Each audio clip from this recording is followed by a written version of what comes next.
I lived in Germany, Finland, the Netherlands, and now Denmark. I loved all of these countries. It was nice everywhere, but I definitely love being in Denmark, and it's definitely my personally preferred country. You guys have an interesting kind of cultural mix at home because you're from France, Anastasia's from Russia, and now you guys live in Denmark. It seems unlikely that those three pieces would come together. First thing you discover when you move to a Scandinavian country, I think, is that all Scandinavian countries are incredibly different from each other. And how long have you been in Denmark for? 9 years. And it feels weird when I think about it. I sometimes feel like I just arrived, and sometimes I feel like I'm at home and I've always been here. You have a peace of mind here. You know that whatever happens to you, the social security will help you. You will not starve. You will not, you don't think about those things. But it comes with a price, right?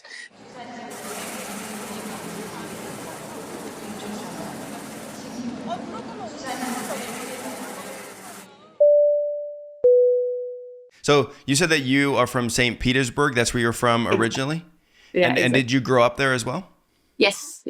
I was born in USSR, so it was Leningrad at that time. And Fabien, where are you from originally? My dad was in the army, so we've moved a lot when I was a kid. So I call Marseille my hometown in the south of France, because I stayed there for 20 years, from 7 to age 27, more or less. But before age 7, I actually lived in different places, including many places in the south of France, and 2 years in French Guiana as well. But I was fairly small, so it's not like I have very vivid memories of especially French Guiana, which is a bit sad because it's such an extraordinary place. But I was 5 and 6 when I was there. But most of the moving around was in France, in different places in France. Yeah. But since age 7, it was Marseille, and so I really call it my hometown. And the 5 last years before I moved to Denmark, that was in Montpellier, so south of France as well, fairly close to Marseille, and definitely like the Mediterranean vibe area of France. Okay. You would call it. Yeah. The south of France is pretty sought after. A lot of people speak highly of it as being like a very luxurious place to travel to. Does it feel like that if you're from there as well? For me, absolutely not. So Marseille is, I like to compare it to a city like Naples in Italy.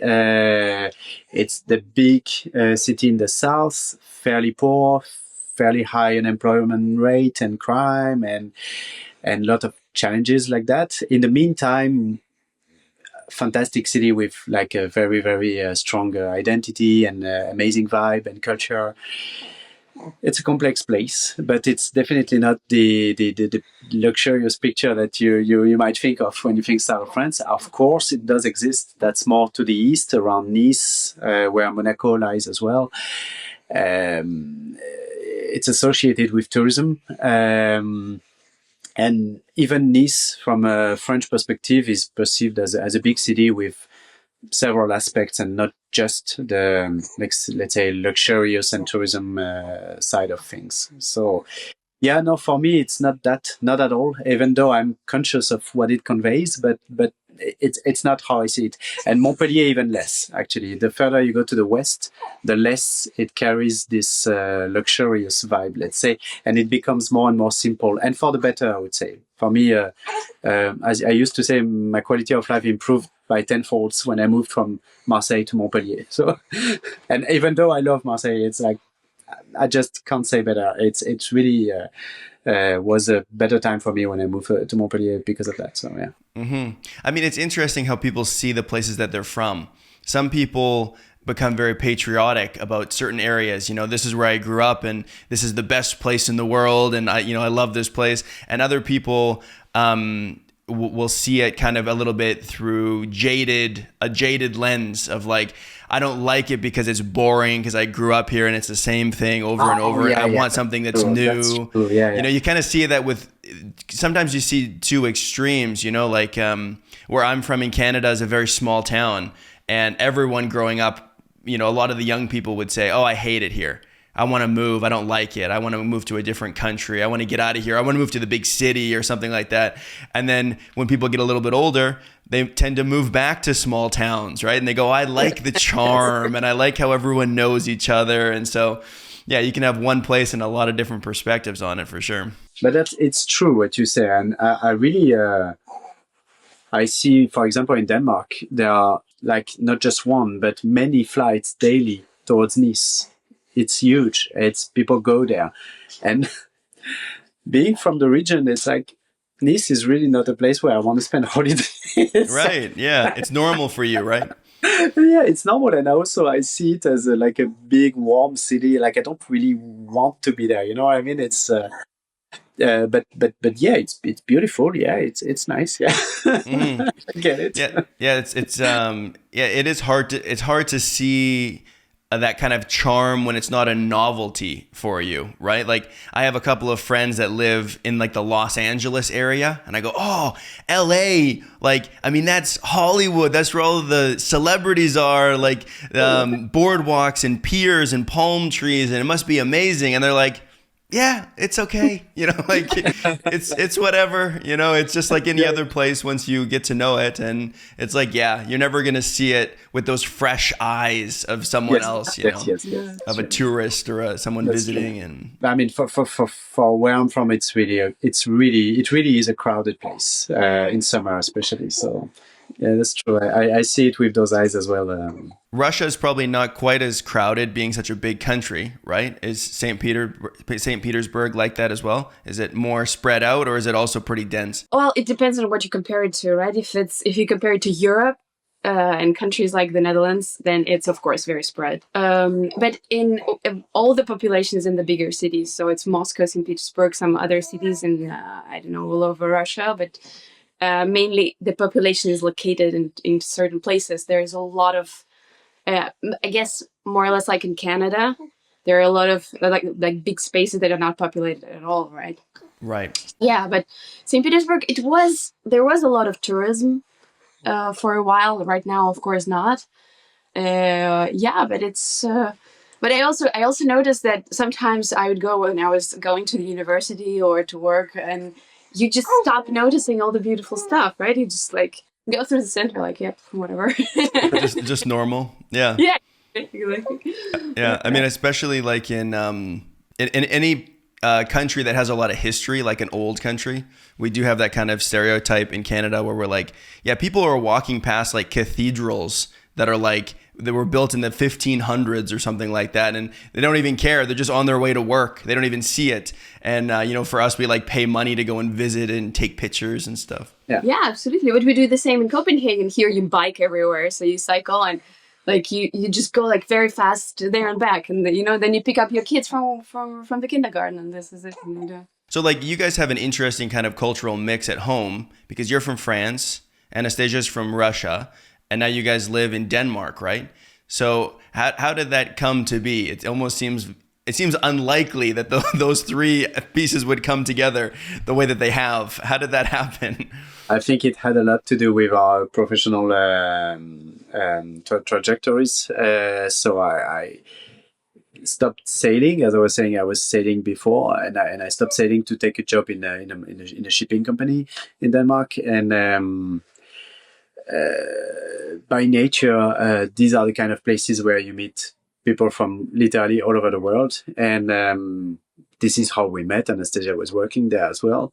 And she was also coming from that company previously, but from a different place, from the Netherlands. So yeah, I think that explains.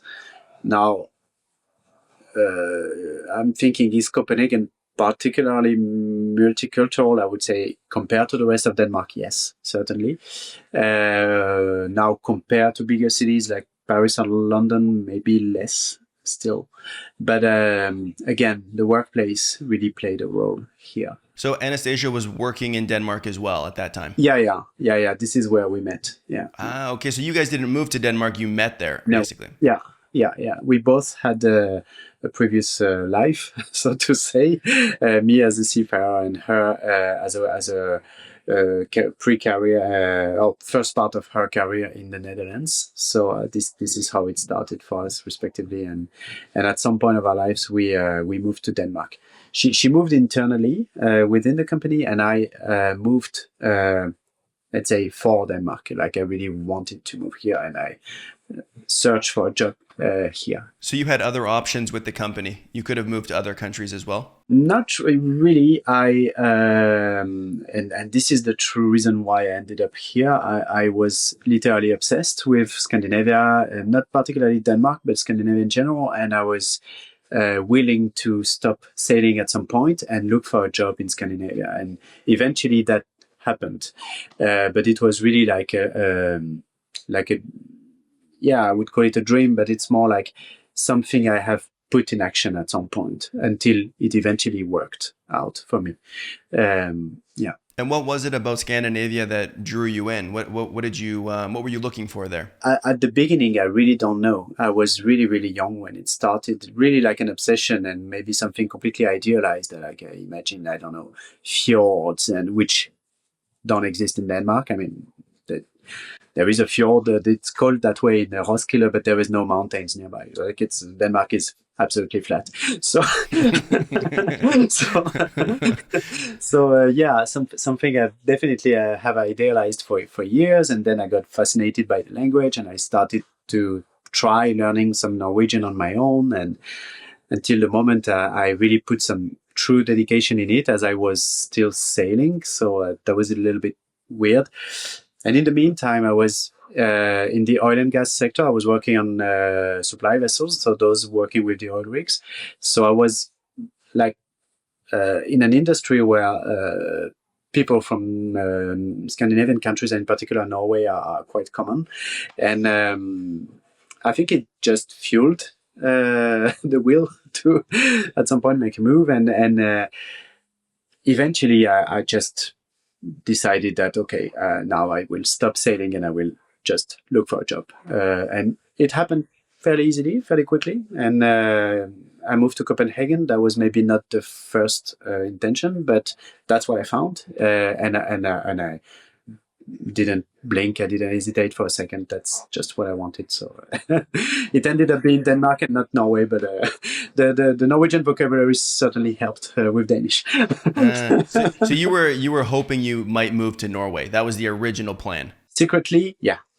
At the bottom of my heart, yeah. But it turned out I'm happy with what I have now, actually. I think I'm happier here than what I would have been in Norway, for instance, for many complex reasons. But yeah, I'm very, very happy in Copenhagen.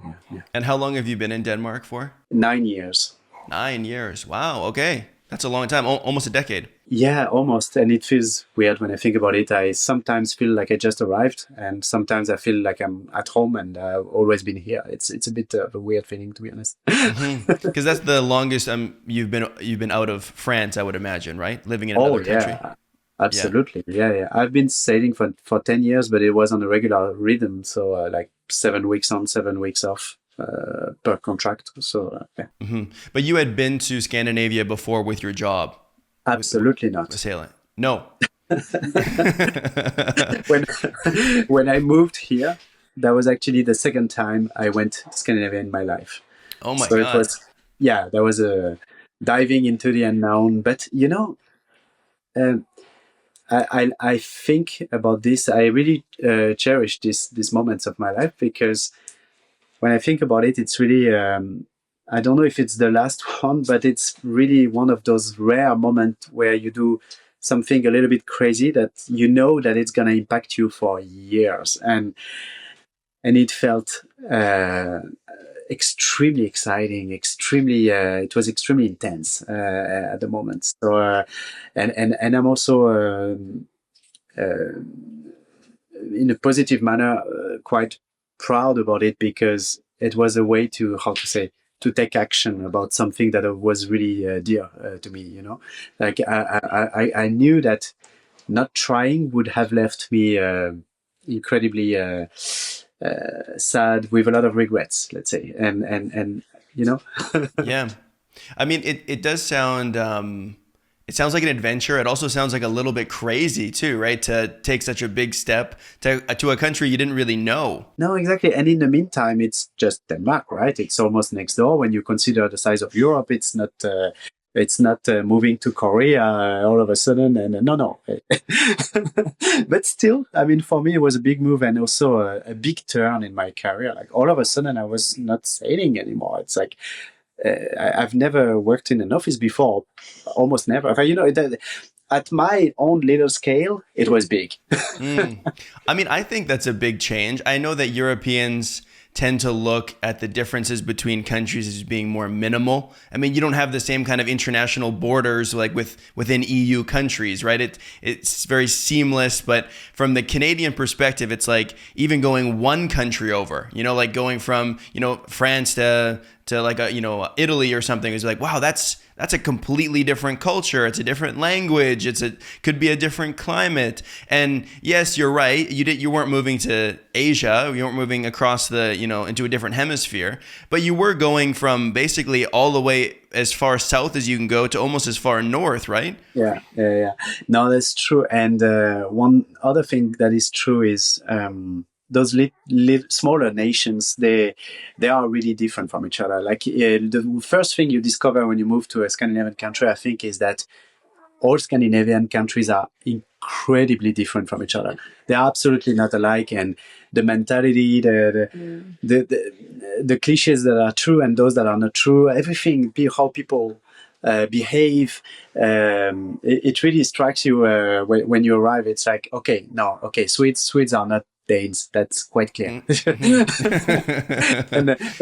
How is it with a country like Canada, where I mean, it's basically the size of a continent, and pretty much, right? Or it spreads across a continent for sure.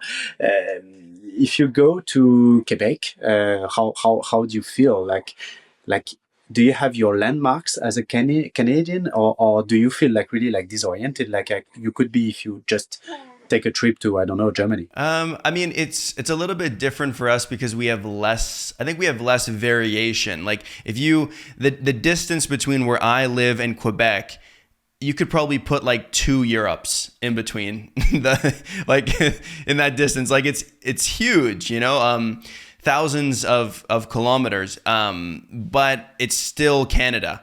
And so you're not going to have the huge changes like you would have going from one country to another. That being said, your example was Quebec. Quebec does have a different language, right? It's a French majority province, and so that does make it uniquely different in comparison to like going to Ontario, for example. Ontario is also thousands of kilometers away, but it's English speaking mostly, and so that would be more similar to what we have here. So yeah, I've been to Quebec before, and it does ironically kind of feel like a European vibe. It's older, they have old churches and architecture, cobble streets, and then the language is a big thing where everyone is speaking French. Sometimes it does kind of feel like a different country, but at the same time, we have like these unifying things. I don't know if you know Tim Hortons. It's like a little coffee shop that we have in Canada. It's like very, very Canadian, super Canadian. And what I thought was funny is I traveled to Quebec with some of my friends from Alberta. So we're going across the country, like almost completely to the other side. And none of us speak any French, and we feel kind of out of our element, like we're struggling to order because they don't really speak English and we don't speak any French. And it's like, wow, we could be in a different country. But then I have this card where I collect points at Tim Hortons, and the card works. Boop, and I'm collecting my points just like I was back in Calgary. And I go, it's funny, it feels so different, but at the same time, it has like those familiar feelings, so weird. Yeah. And we also, in Canada, we also have a lot of diversity of, people from other countries. And so that gives each area its kind of unique flavor, like that's how I first came to know the Filipino population here, because in Calgary there are a lot of Filipinos, and so that's something unique that we have too. It's being very diverse. I mean, we don't have a lot of people, and we need people, and so that need gets filled in by all kinds of different nations, and so that makes it cool. And in Quebec, they're going to attract immigrants from countries that speak French a lot of the time as well, right? Because it's easier for them. And so that, makes it unique in its own way. When I think about France, I think about, people that are very like kind of proud of their country. That's kind of maybe a French stereotype. I don't know if it's true or not, that people are very proud of the French language and French culture and French cuisine. So with that, it doesn't seem like that would lend itself to people leaving the country and moving abroad. In that sense, I think you are actually quite spot on. Uh, the thing is, now I'm naturally a little bit biased because it's been 9 years, and I think I start thinking a little bit differently, right? But the paradox is that most French you meet abroad, well, there are people who actually moved abroad, right? So you have the survivor bias here. You just see those who actually moved. So it doesn't really give you a feel of, are they particularly proud or protective or no, actually not really, because they're actually those who moved. So actually you might have a point about that. Yes, I think we might be like that. But I think more often than once it's without being very conscious of it, I would say. I think many people think that in France that it's so great and everyone should love it, but they don't necessarily realize that, in other countries people are happy too, and and they're very happy with their own culture as well. Like, would you say that is like a valid stereotype in France, that people are proud to be French? Yes and no. It's very weird. I think there is a real paradox here. I think they would be very protective, but if you let them speak, they would start complaining a lot about their own things. So I think it's a mixture, yeah. Right? You would agree with that, right? I have the same perception. Yeah. Like, yes, you're right. It is something true, but when you start speaking to people, it's like they're just complaining about. And I think they can complain, but you cannot complain. Yeah, exactly. It's something like that. Yeah. Right. You never complain about what about France. Outsiders. But to be fair, it's true a little bit everywhere, right? Yeah. You're never really allowed to complain about the welcoming country. People are defensive. They're defensive of their own countries, for sure. Yeah, I think they can be quite defensive, yes. But so they can. Yeah. Like, would you say that you are in the minority of French people, being that you left the country and moved permanently to a different country? I feel like it, but I don't know if it's true. Okay. If I can phrase it that way. But I feel like it, yes. And one thing I wanted to say also about being proud or not, I would say that we have in France like an awkward relationship with patriotism. It's usually perceived rather negatively. It's usually given a nationalistic feel, if you see what I mean, rather than proper, pure, positive patriotism like you could see in other countries. You know what I mean? And for instance, the Danes, like they show their flags at every occasion possible, and it's just something very, very neutral, very positive and happy. Whilst in France, displaying flags is it's usually something serious, you know what I mean? So maybe a little bit awkward relationship with those things. Actually, we don't really talk about it. You know what I mean? It's but I think we can be quite defensive if if feeling attacked. It's I guess there's some sort of paradox here. Yeah, I mean, like, everyone, I guess, maybe has a bit of bias where they think that the way that their country does things is the best way, because, like, why else would we do it is the bias, right? Yeah. And so we see the world through that lens. But yeah, you do see that with certain countries. And I'm not saying that France is like this, but there is a fine line between that kind of like national pride and being, a nationalist. Exactly. And being a nationalist does have that negative connotation of like seeing yourself as superior to other people. Exactly. And that's when it becomes problematic, because you could say, hey, Canada's really awesome and France is really awesome and we're equally awesome in our own ways. Or you could say Canada is really awesome and it's much better than France. And that's when it becomes problematic. But I think you can go even further and say, you can even say that you have a strong preference for one or the other, but without necessarily allowing yourself to say that it's better. You know what I mean? Right. Yeah. It's a personal. It can be a personal preference. I think everyone has preferences, and that's fine. But when you start saying it's better, then you start. It is becoming slippery. I would say. And I do find that people that say, when talking about cultures, when they have these kind of qualitative conclusions of like, this is better and this is worse, I find that those are the people that usually have the least amount of experience with other cultures.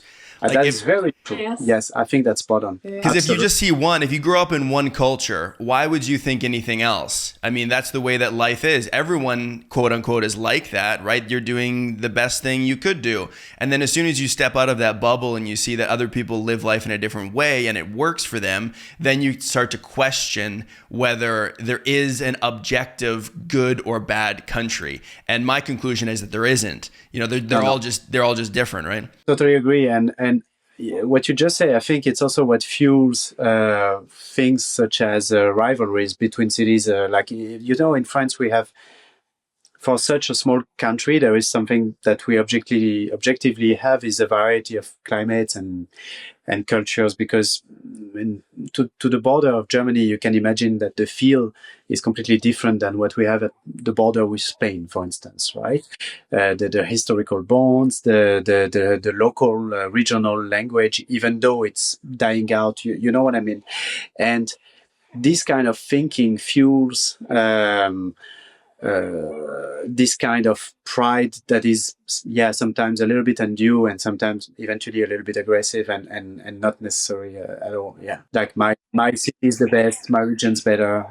Yeah, exactly. Yeah, when sometimes people have very limiting identities, cultural identities that don't allow other people to come in, and then it becomes problematic because it's like people feel like there's something they need to defend.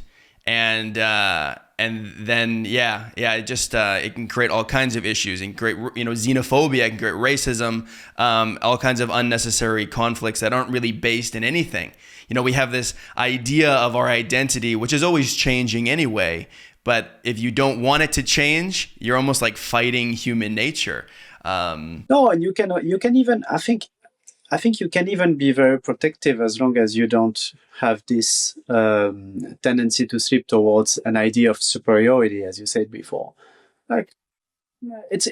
I think it's totally okay that you can be very protective, but as long as it doesn't entail that you put yourself in a thinking that you're so superior that, you know what I mean, and you rank yourself higher, and that you, as you say, start excluding and all those unnecessary things. And I agree with you. Indeed, it fuels things such as xenophobia and racism and all that. So I agree with you. And what has your experience been like for both of you guys living in Denmark? Like, is it easy? Is it an easy culture to integrate into, or how do you feel in that regard? I don't know. I've lived in several countries. And I felt more or less similar everywhere. So it's like, if you stay in the international environment, it feels very difficult. So again, if you need to do something in order to be integrated, right? So you need to learn the language, for example, right? Like, if you don't learn the language, you will have a very nice relationship with people, but you will never get like close friendships, for example. So there's like. But I think it's similar in like European countries. It's similar more or less everywhere, right? So there are things like learning the language, joining like sports clubs or some kind of stuff. And I think if you really try, I think Danes are actually very welcoming. They really like it when you speak the Danish language, because of course it's not like, like not everyone speaks it. So they're really happy when you try, right? Would you agree? Yeah, completely. I think there is a cliche which I think is completely untrue about Denmark. You can see that quite easily online if you search about Danish language, is that they will sort of ignore your attempt to speak Danish and just reply in English. And I think this is not true. I haven't experienced that at all. When I try speaking Danish, they reply to me in Danish, and there's no problem. Of course, if you don't understand, you don't understand, but that happens as well. But I think it's important to say that actually everyone speaks English here. So that's like learning Danish is not even a must. Because you basically, like literally every single person speaks Danish. English, sorry. Yeah. It's incredible. So there's a lot of expats, of course. And so basically just coming back to your question, we both moved here and worked for an international company. So you are surrounded by international people, right? So it's like, it feels, in the beginning, I think it does feel difficult unless you really start really doing something. And of course, when you move in your 30s, a majority of people living here, majority of Danes, they've already built their lives. They have friends from schools, from universities, from their jobs, right? So it's like getting into that. I think it doesn't matter if you're in Denmark or in some other country. It's just difficult by default, right? It's just going into kind of getting into those little groups of friends. But I think it's definitely possible if you really want to. They're quite welcoming people, I would say. I think from the moment you will start to settle down, maybe have a family with a Dane or not, but like have routines, something that's really in the everyday, have kids even more, and start speaking with the kindergarten people, the teachers, sign up in clubs. Oh God, that's so important in Denmark. I would say, like, it's really something that people do. Any kind of hobby. Yeah. And that will naturally take you in, like in any places in a way, because you're really gonna meet the locals in those contexts, actually. Because I'm thinking in some other country it can be less true. You have places where, like, being an expat really sort of locks you in some kind of patterns where you just stay with expats. It's not the case in Denmark. I think it's a very open society. They're very curious about others, and as long as you start settling down, you will naturally slip into those things where you will be in contact and building bonds with Danes. But for me, what happened is that I had, as I was saying, I idealized the whole thing a little bit, right? And I was very young when I thought about this at first. And when I arrived here, of course, I had sort of a reality check, and I started to. It's been a long process, but taking me to the point where I actually don't care anymore. In fact, I've completely accepted the fact that most people I know are not Danes because of where I work, because of where I'm from. And when I meet someone, it's like, it's not even a parameter anymore. It's just, yeah, okay, you're from Denmark, whatever. You're foreigner, whatever. Oh, that guy's French. Okay, cool. It's like, I'm not, I don't even think about it anymore. There is another cliche, which I think is rather true about Denmark, is that they tend to grew up in their own place, make friends, and keep those few friends for life. I have a feeling that this is quite true, and that they keep a rather close circle of friends from back to younger years at school, right? And making deep, friendly connections is maybe a little bit harder at an adult age, but it's not impossible, and it happens. So, yeah, but not something I think about anymore, for sure. Would it be harder to make friends in Denmark than it is for you guys in your home countries? Because every country does it a little bit differently, right? The way you interact with strangers, how the process of going from a stranger to a friend, like how long that takes and what the expectations are and stuff like that. Well, I've read that this is a real cliche. Like, it's difficult to make friends in Denmark. No, I don't really feel that. It's just that I know it's a thing. Yeah. But as I said, I don't think about it anymore, because I've accepted the fact that we are in a circle that is. Listen, if you go back to France, I think the difference is that it's very easy to have like a small talk in French. Right? You kind of, when people meet in France, they start like talking to each other, but it doesn't mean friendship. No, that's in true. Denmark, you don't have small talk. You don't talk to people. You don't have this little kind of, let's just, how are you doing? How was your weekend? You don't do that. But if you talk and if you have a conversation, it actually goes already a little bit deeper into kind of connection. That's true. So that's, I think for you, that might be the big difference. Yeah. For me, it's a little bit closer because we're also a little bit colder in that sense. I think so. We don't get friendly very quickly. Yeah. So for me, it's actually very similar. I think that's where I feel quite comfortable. Like I don't need the small talk. I'm fine. Yeah. But for you, I think it's a completely opposite way. Exactly as you say, Jared. Like it's a completely different ways of how you build friendships. Yeah, that's true. Right? True. And what Yeah. friendship actually means. Yes. It's deeper when for us it can start at a more superficial stage actually. And it doesn't even have to continue. Yes, You can just that's finish true as it, well. like, Yeah. like Yeah, you talk that's to people true. on the metro or Yeah. like you just But I talking. think one consequence of that is that foreigners in Denmark tend to remain in circles of foreigner friends, but it doesn't mean at all that you never get to build a deeper relationship with Danes. I mean, it's still possible. You just do it in a different way. Yeah.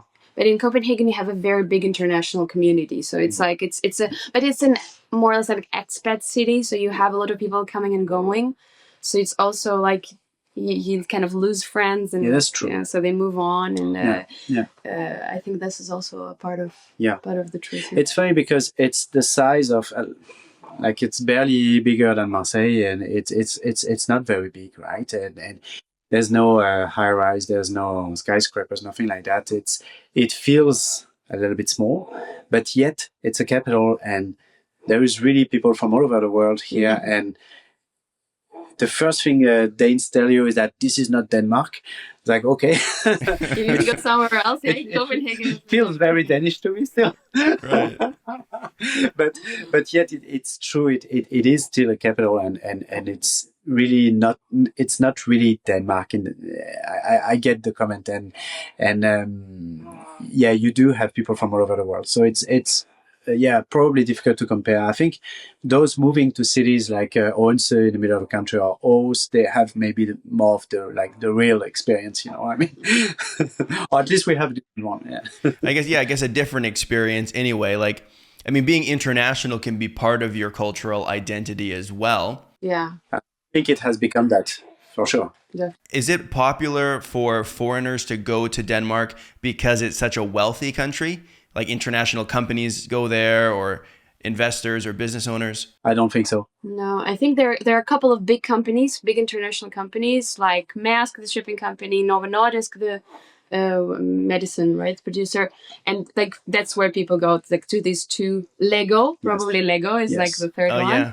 Uh-huh. And that's where Pandora, if you know, Pandora is also, and these are the international companies where people go to, but that's basically it. But you seem to be talking about like attractivity for companies or for investors, and I think that's where you have something interesting here. The taxes are really high, and it's accepted because it's a system that works efficiently, but yet they are really, really high. You know what I mean? So I think it's in that sense, it's not a system that is really attractive. Like the big companies here, they are Danish companies. They are not companies from abroad that moved here. You know what I mean? Because they can make more money in other places, maybe international companies, because of the tax rates. I mean, I cannot imagine a big car manufacturer all of a sudden deciding to move its headquarters to Copenhagen. I don't see why they would do that. It's too expensive. Yeah, like you wouldn't want to pay Danish taxes and then live in a different country where you can't kind of reap the benefits of those, right? Of the social programs. That would be a bad combination. I think you're touching an interesting point, because there are so many places where you can earn a better salary in terms of the simple amount of money that's ending up in your bank account, right? But what you might not necessarily get is a system that is wealthy, but in a different way. Like you have a fantastic social protection, you have a fantastic setup for building a family, and you know that you will get time to spend with your newborn baby. Your kids will get fantastic education, or free education for free, starting from the kindergarten. Like, it's so good that private schools are not really a thing. They exist, but it's not really a thing. And they're also affordable. So private schools are affordable here. The private schools, they cost the same amount as the kindergarten, basically. I was having a conversation with someone about this just the other day on how comparing places that have low taxes and low services and places that have high taxes and high services or lots of services. And my theory is that for the average person, like not a super wealthy person, but for an average person, if you earn like $10,000 in 1 month and you don't pay any taxes on that, but the place you live doesn't offer any services, you're going to end up spending a lot of that money just to fund your life, to pay for school for your kids. When you go to the hospital, your medical bills, maybe you have student loans that you need to pay back. You lose your job and suddenly you're not making any income. That's going to cut into your savings, all of that stuff. You have a baby and now you can't work. Whereas if you made $10,000 in Denmark, and I don't know what the number of taxes is, but let's say you pay, 60% of it, would you still end up with more money at the end of the day, or at least the same amount of money after you get all those services for free? Well, I'm not sure about the money, but definitely less stress. yeah, exactly. Definitely less, like you have a peace of mind here. You know that whatever happens to you, the social security will help you. Yeah. And if you lose your job, you have an insurance that you can have paid. There are certain laws that you get money paid out if you get fired, right? So you will not starve. You will not, you don't think about those things. And about kids, of course, that they can go to the university for free, that you don't need to think about their education in the future and what they need to do in order to obtain that. But it comes with a price, right?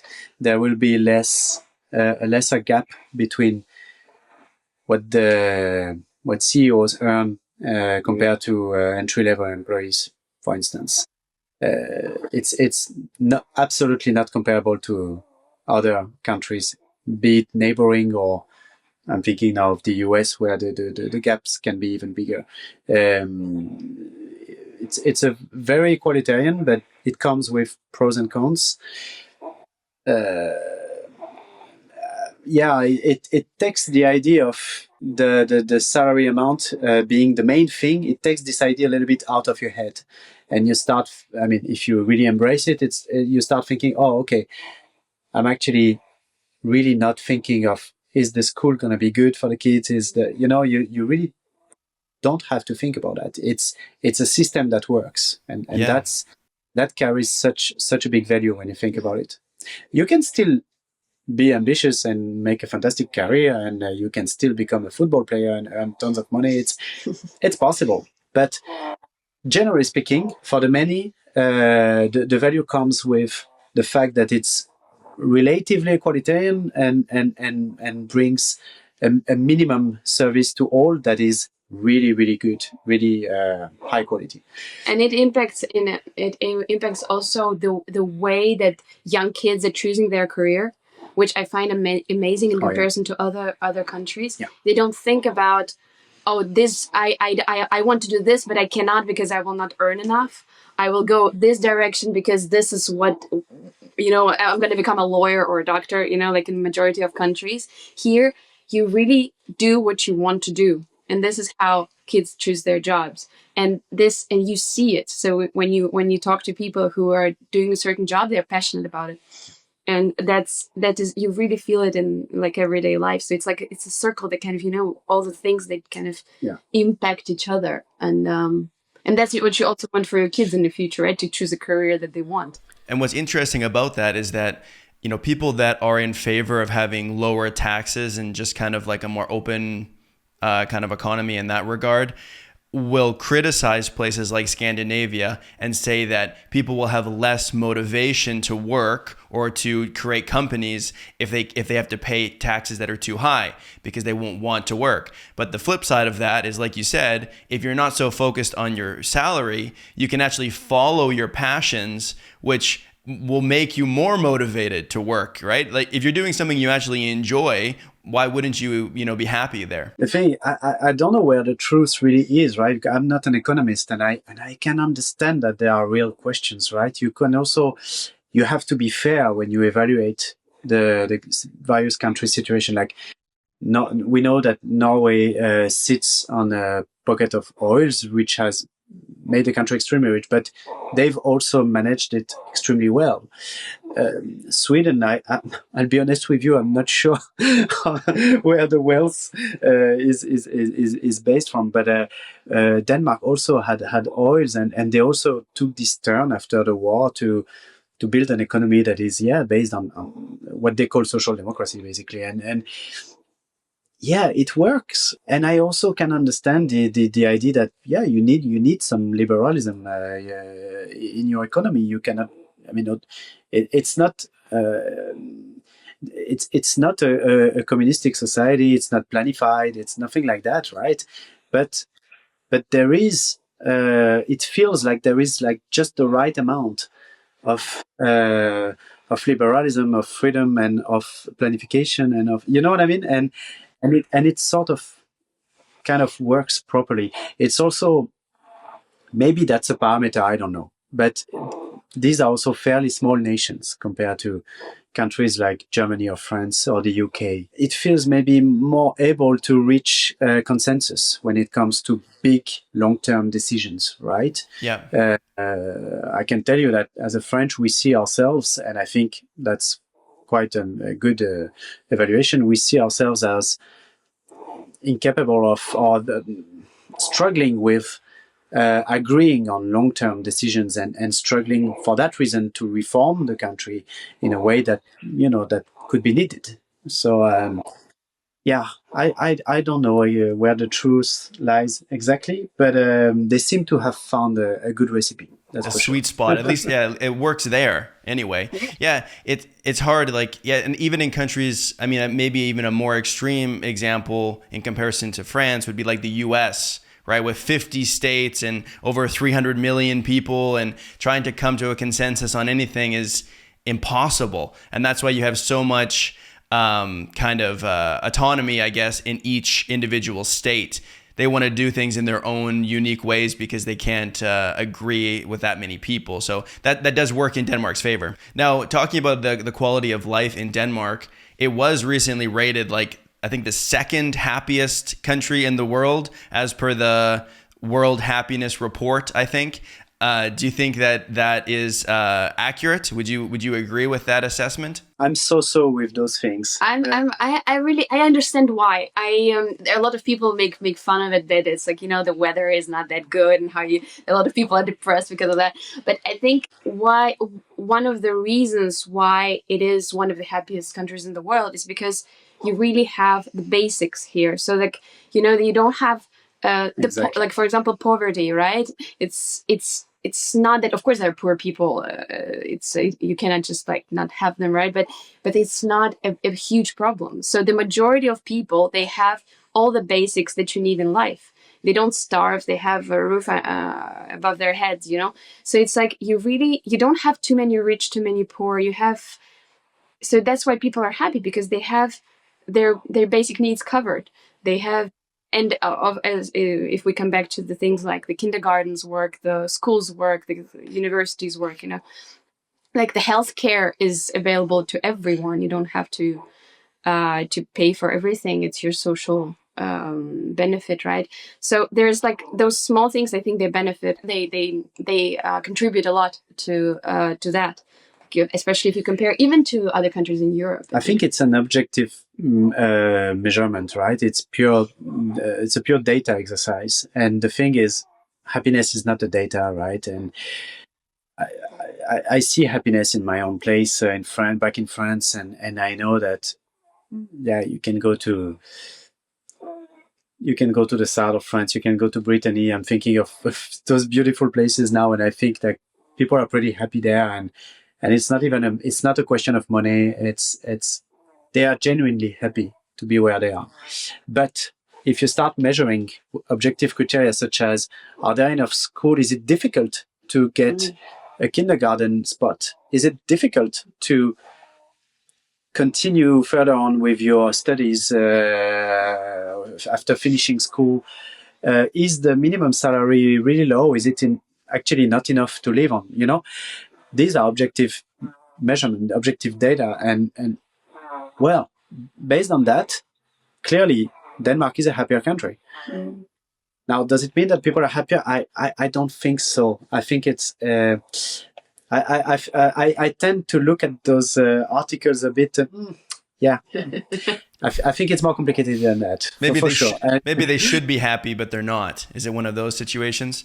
Do people take it for granted? Not even. I think first of all, if you don't move abroad, you tend to not really realize what it is that you have compared to the rest of the world. That to start with, and there are many Danes who don't move; they stay in Denmark, and that's of course okay. And I don't think those are really realize what they have, because to do so, you really need to move abroad and see how it is to live abroad. You know what I mean? As I was saying, I was totally idealizing Denmark until the day I actually moved and discovered, okay, now I have my reality check. Now I have my educated opinion about it. You know what I mean? So was I less happy before? No, I think it's not that. No. But I can objectively say that there are things that are absolutely fundamental that simply work better here. Does it mean that I prefer Denmark or that I think that Denmark is objectively better? No. I think putting a number on those things is incredibly complicated. I understand why it exists. I think I understand what it measures.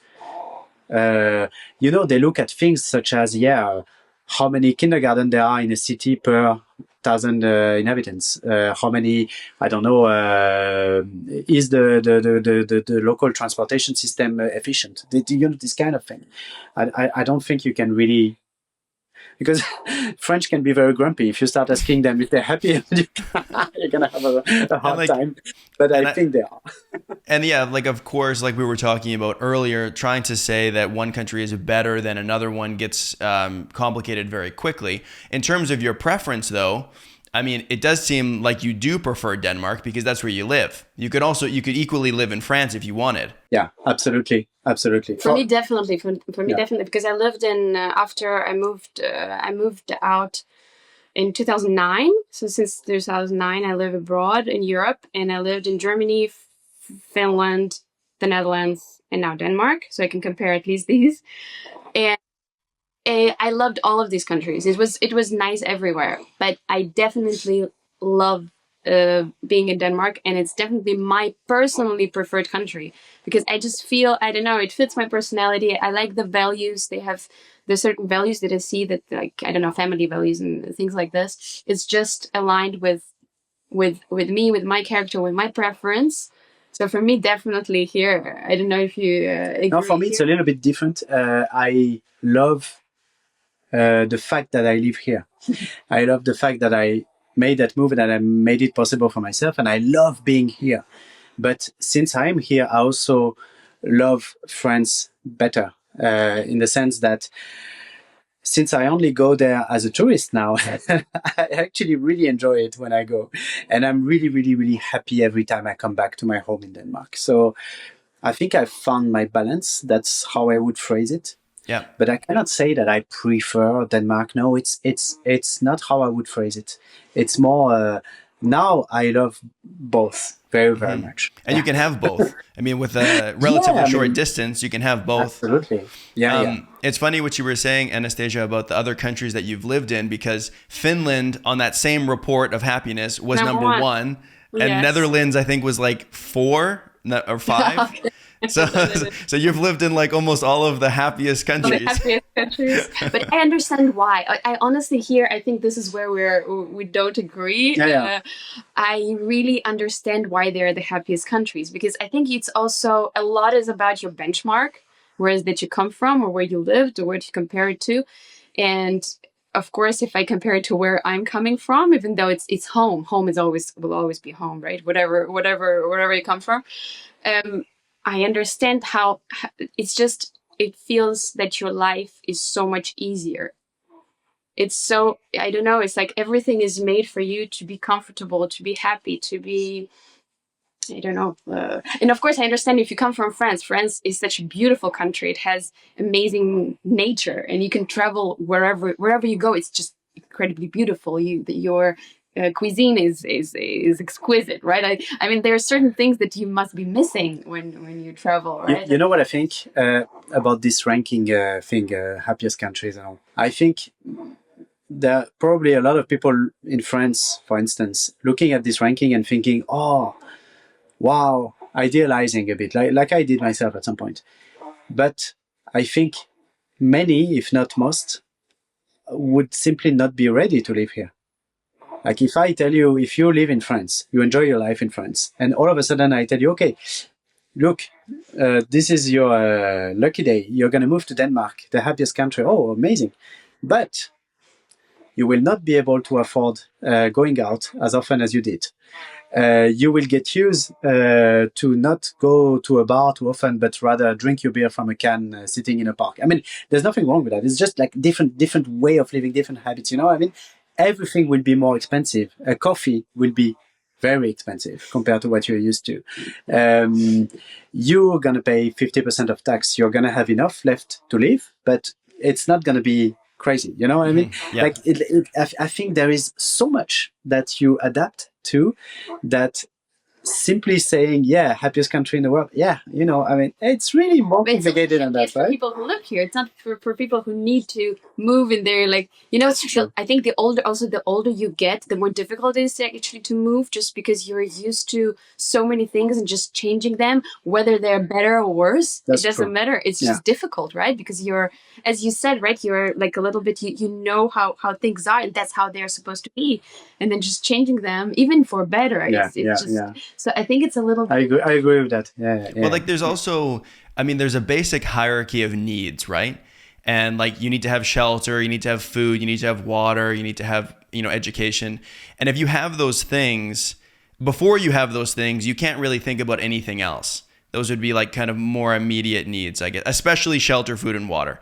And in most developed countries, we have those things. And so then we can argue the semantics of what happiness is after that. But many countries don't reach that threshold.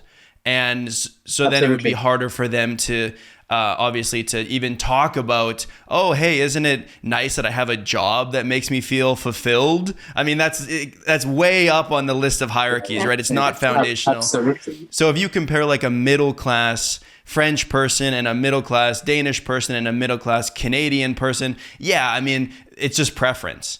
But if you're talking about like what country creates the least amount of poverty or allows people to have those basic needs met, I guess that's a different conversation too. And that in itself allows you to even talk about happiness to begin with. Yeah, I agree with you on that. One other thing I wanted to ask you guys about is like the languages that you have in your household. I mean, you're from two different countries that speak two different languages, and now you live in a third country with a different language altogether.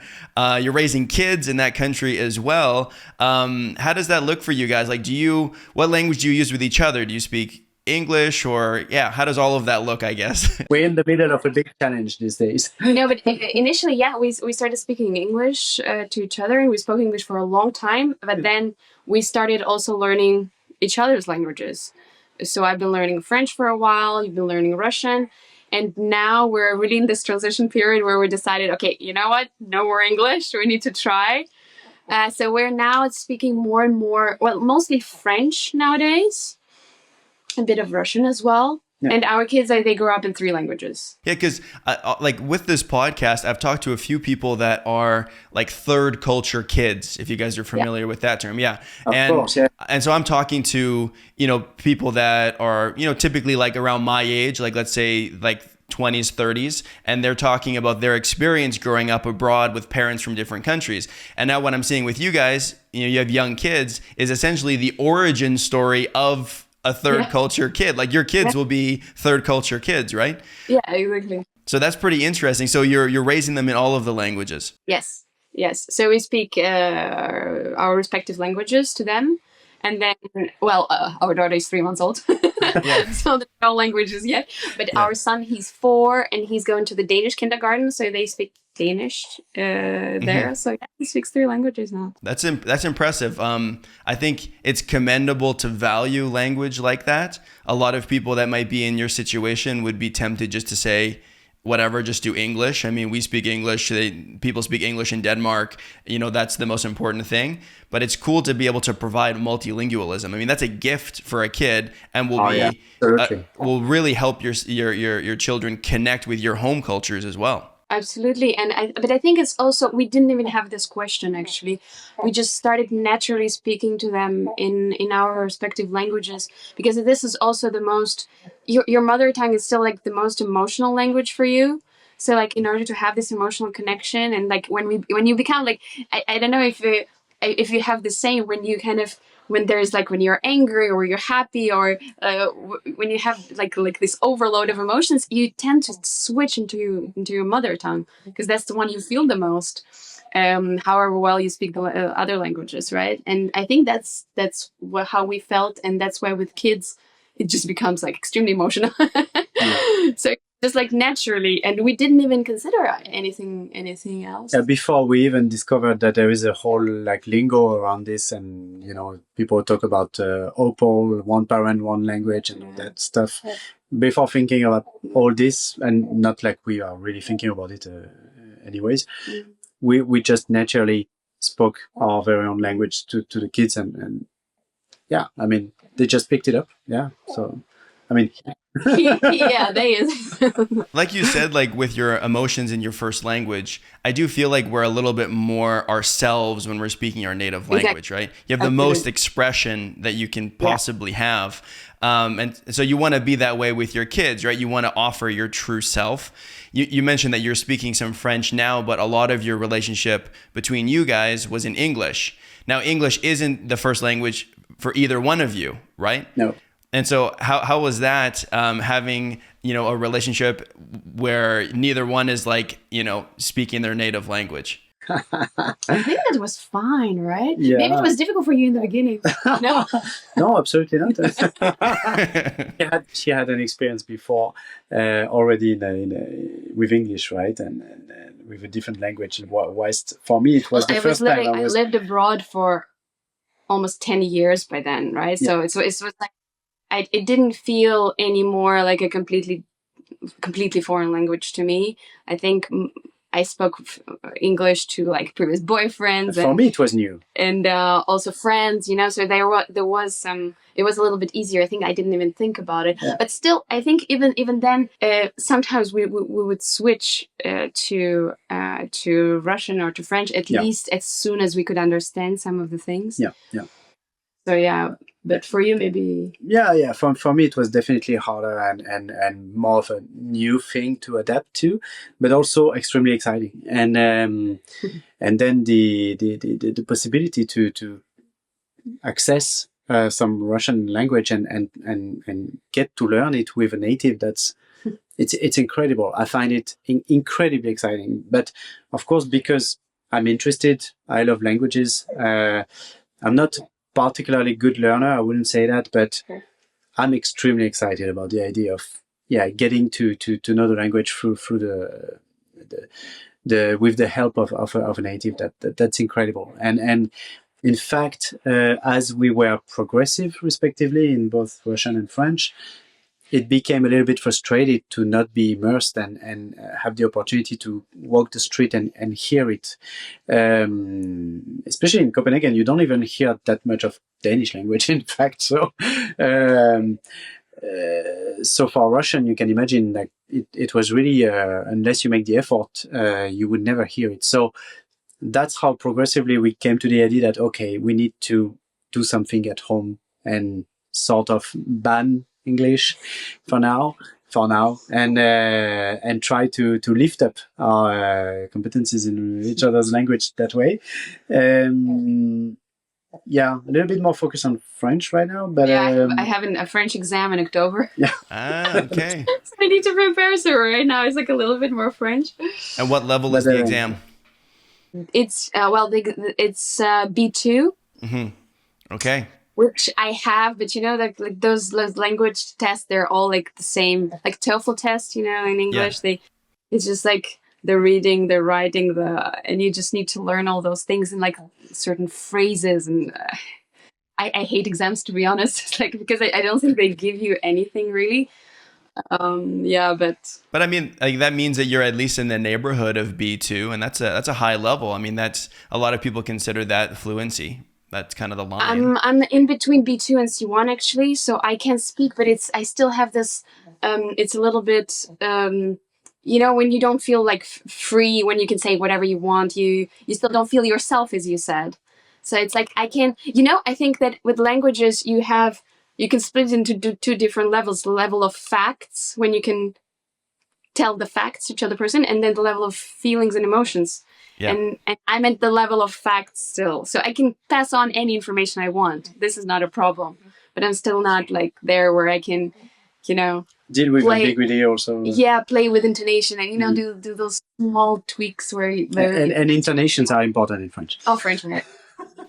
I think that, like, once you get to the point where you can understand, like, your partner's language, then it is a real game changer, because then they can always express themselves to you in their first language. And I think Absolutely. that's very useful. Like, even if you don't speak super well, or you like can't express yourself that well, if the other person can understand you in your first language, then you can talk about anything you want in any context. It can be facts, it can be emotional, and everyone is like on the same page, Yeah, absolutely. And especially when you have kids, and in the situation where you speak your like each other's languages to the kids. If I wouldn't speak any French, I wouldn't even understand what they're talking about. Right. You'd Even be though excluded. I sometimes to translate things to us, it's like he thinks that we don't get it. But still, it's like I think it must be difficult if you're in such a situation. So I'm really happy that we started early on to learn languages. We started early enough to never have a situation where we speak with our son and the other parent is just like left behind. We usually understand pretty much everything we say when we communicate with us. It's like a mix of languages when we speak. Yeah, I think if the other parent can't understand, that stops people from even wanting to do that. Because then it's like you have to have this individual conversation with your kid, and then an individual conversation with your partner, and you have to translate things, and it just gets in the way of communication. Like, and you have to do it for years. So like it becomes your life at that point. Yeah, but it must be very tough, I think. Yeah, I think it probably would be. And where are you guys at with the Danish language then? You mentioned that Danes speak English very well, and it's not even that common to hear Danish where you guys are living. But do you have opportunities to practice a little bit? For me, it was first priority when I arrived here. As I said, I was really like idealizing the whole thing, and I just I think it's the first thing I signed up for when I arrived in Denmark was the Danish course, and it was provided for free, like paid by the tax basically, and another thing like that. Another benefit, yeah. yeah. And if you were consistent in like passing the levels, you would make it all the way through to an exam that is supposed to be B2, if I'm not wrong, or like a week B2. No, I think it's B2 officially, but yeah. And it's called Pénétrer, and I actually passed it because it was such priority for me. So I did it in the minimum amount of time. When I arrived, I was extremely proud of this, and I lost so much of it since I never really practiced after passing the exam, because I was not living with a Dane, and I don't need it at work. Like to the point that it would even be awkward if I try using it at work. It doesn't work. English is the language where I work, and I think I progressively lose a lot, and I'm sort of maintaining a minimum level, which allows me to deal with small talks. I can arrange a meeting over the phone, these kind of small things, but I cannot really go deep. Reading is quite good because I don't think you ever lose that when you study it. It's sort of, I still feel like I can really read anything in Danish, even novels, but speaking is really damaged, I would say. It's something I will try to repair in the future, but it will need some maintenance, that's for sure. I think exactly as you say, the problem with Danish is that because people speak English so well, you either don't learn it at all or you need to be fluent in it. Because if you are somewhere in between and you're just trying, and it's like everyone would just switch to English. I think I don't know. It's like when you're really struggling. I think here maybe it's not. Maybe you're saying it's a cliche, but I think like everyone would be like, just speak English is fine, you know. Yeah, if you want to have a deep conversation, I think no, you're right, exactly. that's true, So you really need to come to the fluency before you actually use it. So I think it's very difficult to actually find someone to practice. There are though some things that they organize here. You can go to like a cafes where you practice. But what I really liked, I heard that you can talk to like elderly people in who are lonely, for example, and they don't have anyone to talk to, so you can somehow apply for it, and you would visit them at home and just like try to practice your Danish. I've never tried it, or never had time for it, unfortunately, but I think it's a good initiative. So there are things like this, but I'm afraid that's basically the only opportunity. Like if your level is not very high. So but I had a bit of a different story actually, because I moved so much and I learned Finnish, I learned Dutch, I learned German, and after that I came here for work. So I was kind of transferred from one office to the other. So when I came here, I didn't even know if I'm going to stay here. And I think that was the year the government changed, so the classes were not for free. Oh no! So I didn't even because we moved in different years, and I didn't even learn it at first. And then like, after a couple of years, I was like, probably we're going to stay. So I started learning it.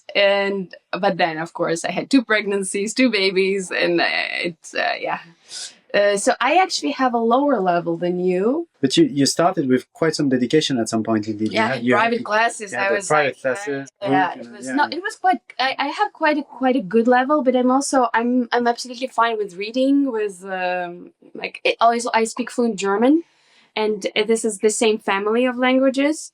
So it's like when you read the words, they kind of it helps. German helps. It's still a different language though. You still need to learn it. So I think that's why I can read without any issues. But yeah, speaking is, you need to practice. Like having a private tutor would be a good way to work around that gap between beginner and advanced. Like if it's going to be hard to talk to people on the street, if you're kind of an intermediate or lower intermediate level, you could just hire someone and do like classes online or something like that, and then build up your level and then take it to like a real life situation. I think that's absolutely necessary. It's just for me personally, it's just the time that I'm lacking right now with the baby and with the French that I was learning at the same time. And I had 1 year when I was learning both, and had a small child and a full-time job. Oh my God. And it didn't work. I think I just, by the end of the year, I said I can't take it anymore. And I needed to choose one of the languages. So I chose French at that time. It was a couple of years ago. And, but now I will pass my exam. And then if we continue speaking at home, I will definitely take some Danish classes, because now I feel that our son is growing up. He will probably go to the Danish school.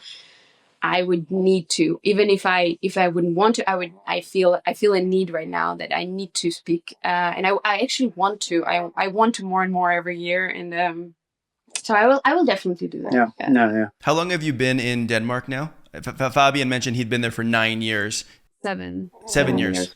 Okay, yeah, so that's quite a while as well. You guys have been there for like a combined 16 years, if you put it that way. Wow.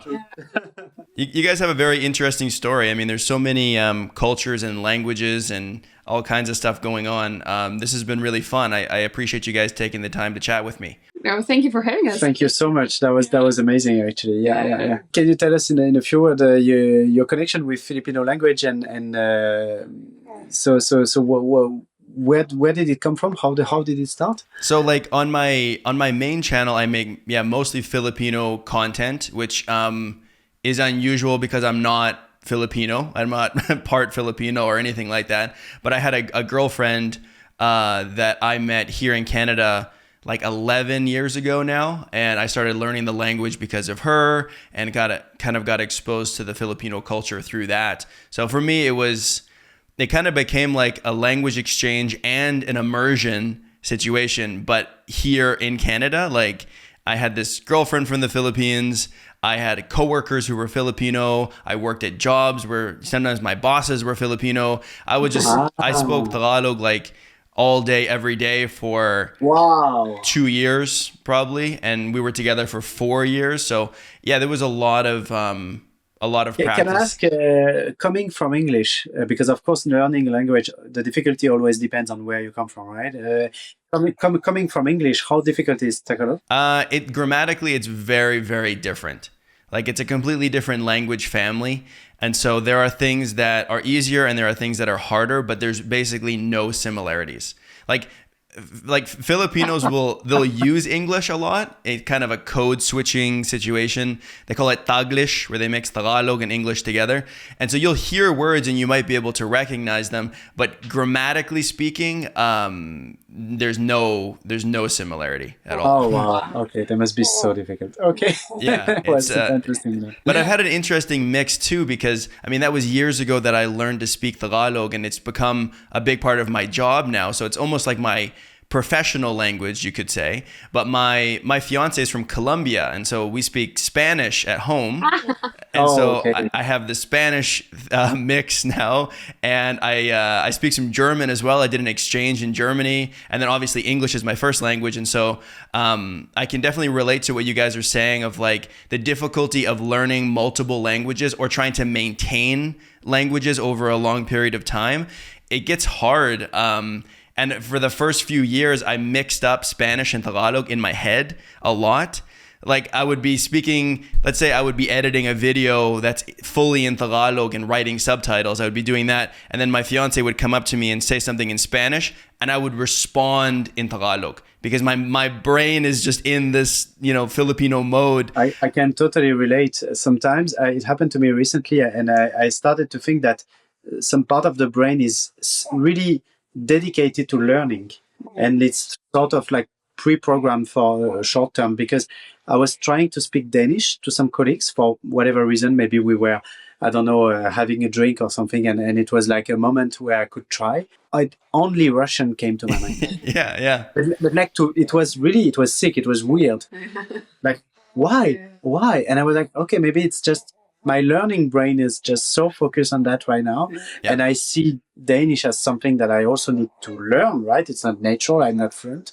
And it was so hard to remember the Danish words that I actually knew, but Like it feels like there's a part of your brain for your native language, and then there's the other part of your brain that all of the other foreign languages have to share. Exactly. Yeah, and they get mixed up and stuff. And Fighting for it. yeah, and like after a while, I think you get better at separating those, right? As your level increases. Like I don't really mix up Spanish and Tagalog anymore because I've used them both regularly now for like 3.5 years, I guess, like, because that's when I really started speaking Spanish. So then I really worked to kind of separate them, and now I am better at that. But some people tell me that my Filipino sounds Spanish now, like I have a Spanish accent, and I'm like, I can't win, I don't know, whatever, it's just gonna be that way, I don't care.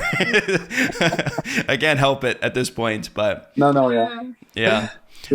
But yeah, thank you guys. Thank you. Before we wrap up, just let people know how they can find your content online to watch your videos. Yes, so we're Anastasia and Fabien. We are a very young channel, and we want to take it towards language questions, obviously, because it's going to be very central for us and a big part of what we are as a family as well, and the questions around raising multilingual kids. We haven't reached the audience yet, and we are working on that slowly, but surely. Mm-hmm. Yeah, it takes time, definitely. I'll put links in the description, and people can check it out that way. Sweet. Okay, thank you guys. Appreciate it. Have a good night. Thank you. Thank you. You Bye. too. Bye.